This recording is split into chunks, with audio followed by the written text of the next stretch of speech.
नमस्कार दोस्तों, इस वीडियो में हम यूपी ट्रिपल एससी पीट परीक्षा 2022 के पेपर देखने वाले हैं। इससे पहले मैंने 2021 का और 2023 का टोटल जितना भी पेपर था वो मैंने करा दिया हुआ है। अब जाके प्लेसमेंट जरूर देख लीजिएगा।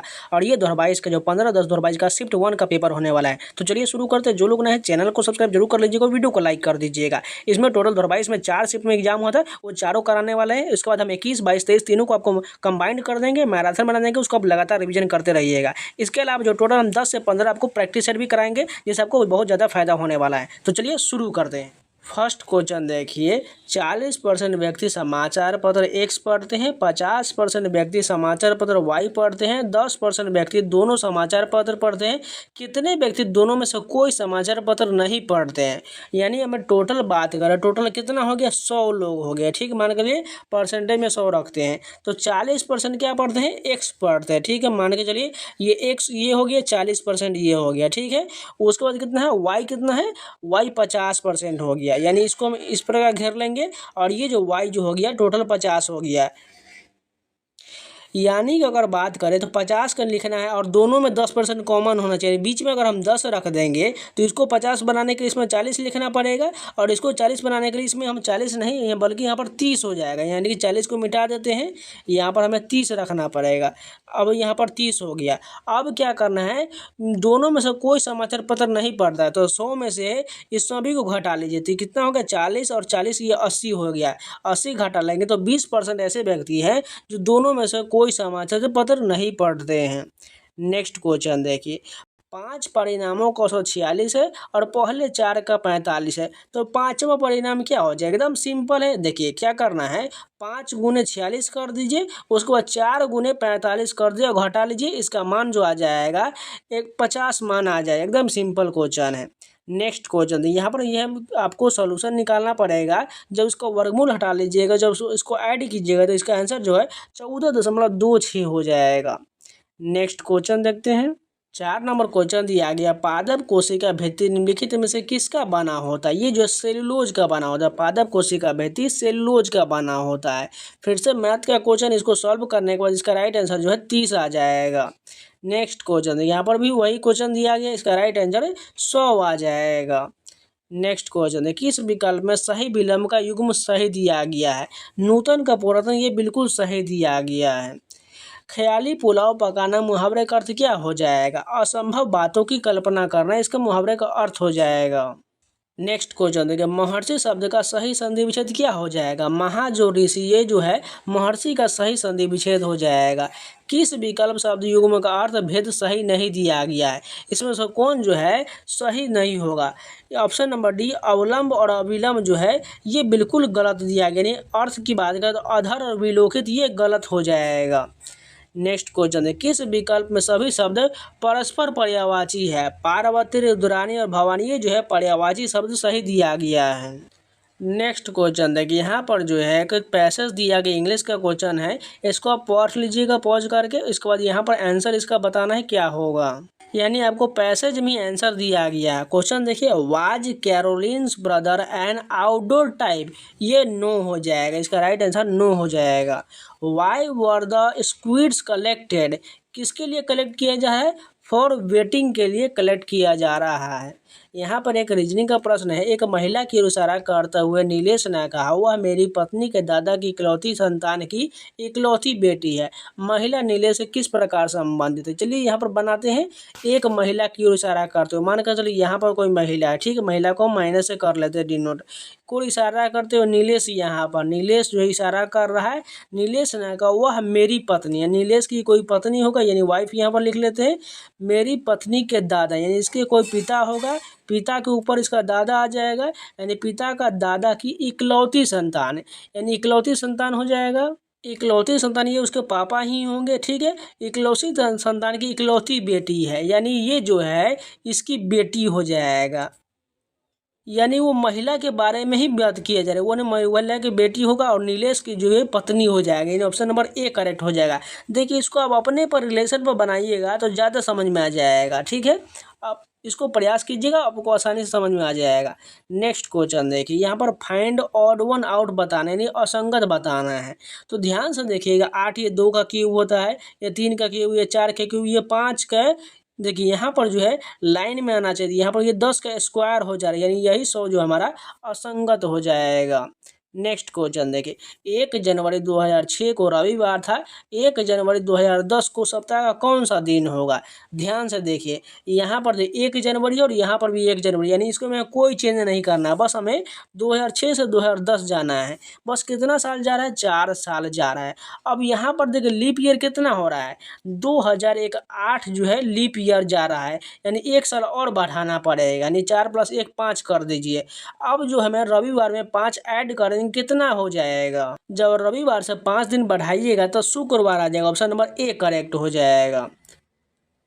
नेक्स्ट क्वेश्चन है, give synonym for the word partial का हमें सिनोनिम बताना है, क्या हो जाएगा? इनकम्प्लीट हो जाएगा, यानी अपूर्ण हो जाएगा। Choose the correct antonym, disappoint का हमें एंटोनिम बताना है, विपरीत बताना है, क्या हो जाएगा? सेटिस्फाई हो जाएगा ना। डिसअपॉइंट का मतलब उदास, सेटिस्फाई का मतलब संतुष्ट हो जाएगा।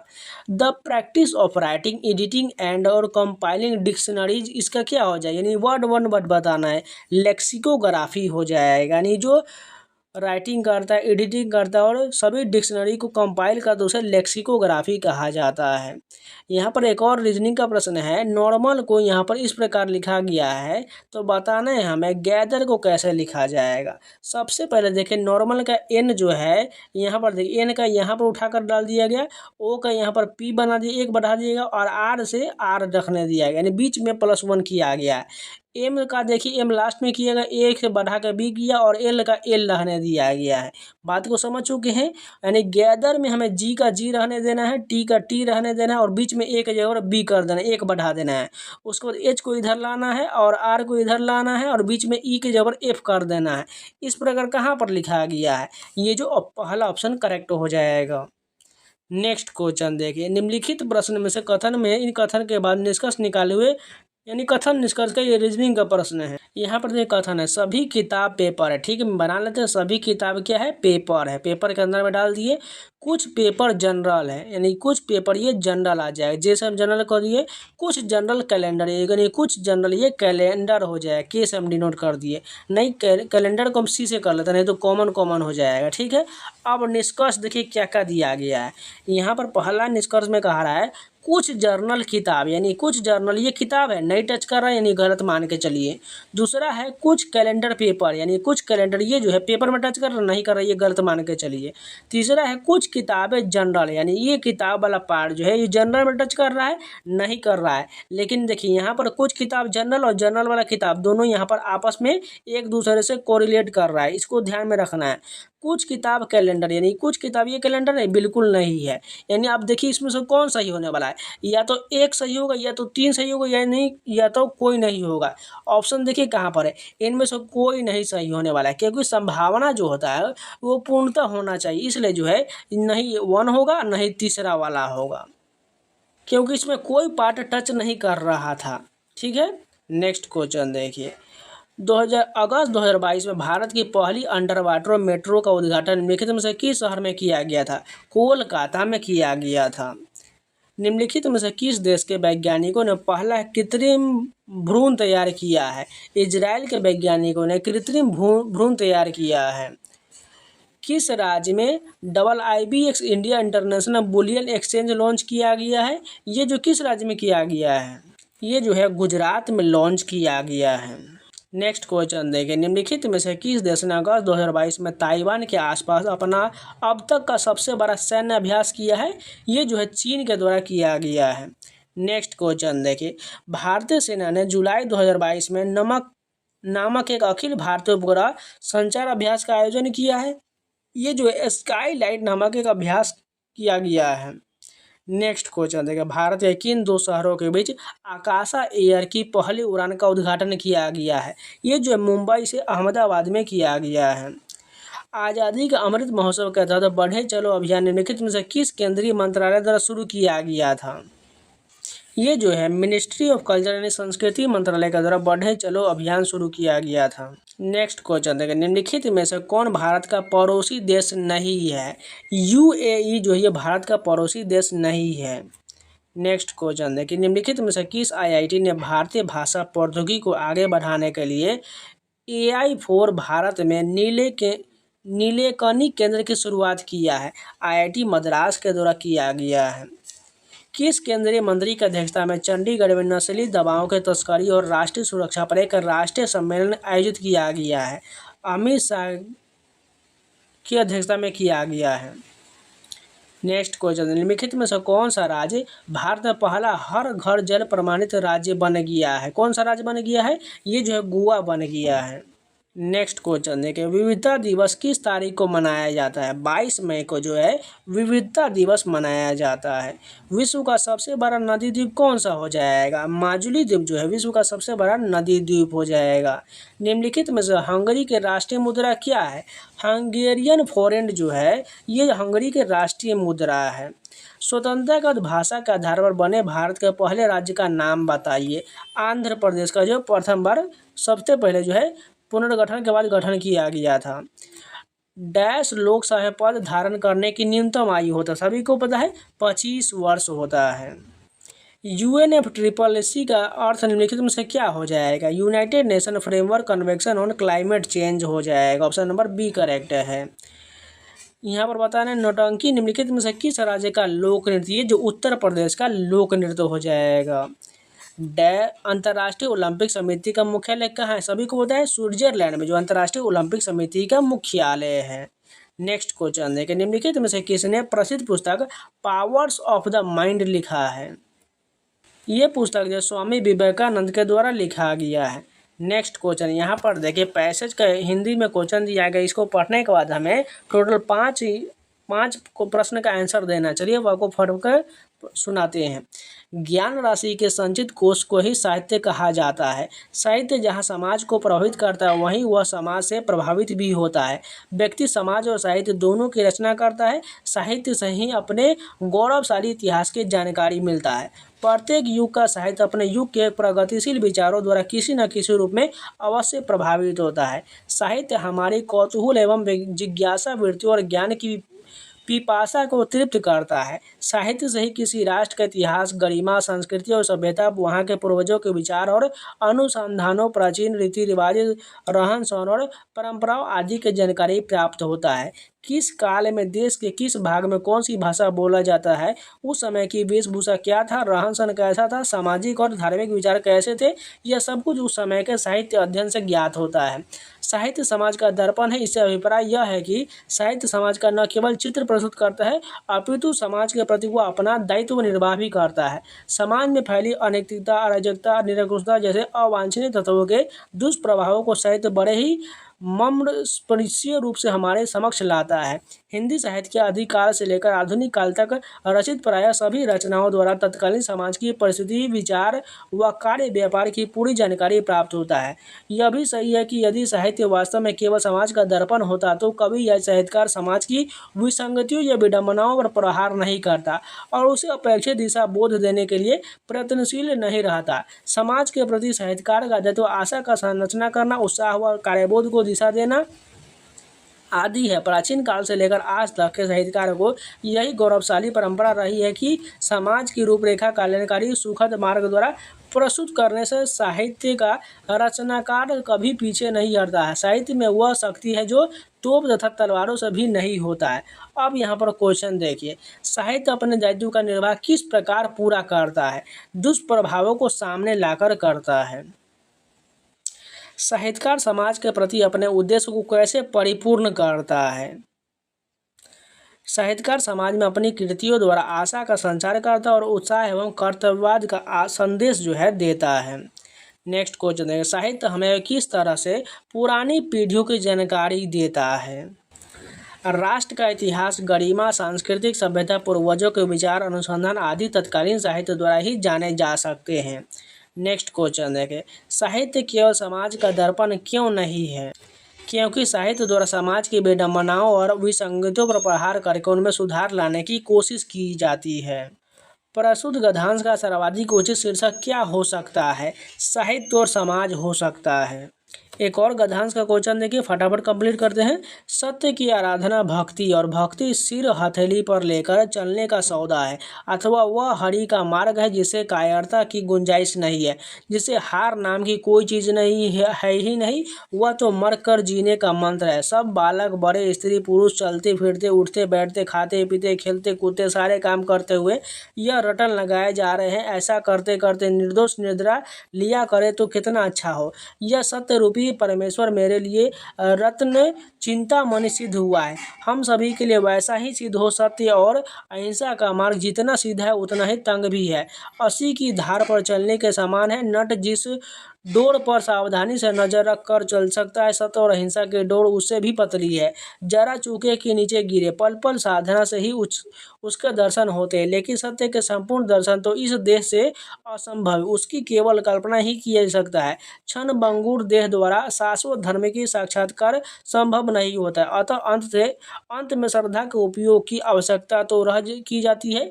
इसी से अहिंसा जिज्ञासु के पल्ले पड़ी। जिज्ञासु के सामने यह सवाल पैदा हुआ कि अपने मार्ग में आने वाले संकटों को सहे या उसके निमित्त जो नाश करना पड़े वह करता जाए और आगे बढ़े। उसने देखा कि नाश करते चलने पर वह आगे नहीं बढ़ता, दर का दर पर वही रह जाता है। संकट सहकर आगे तो बढ़ता है, लेकिन पहले ही नाश में उसने देखा है कि जिस सत्य की उसे तलाश थी वह बाहर नहीं है बल्कि भीतर है। इसलिए जैसे जैसे नाश करता जाता है वैसे वैसे पीछे रहता जाता है और सत्य दूर हटता जाता है।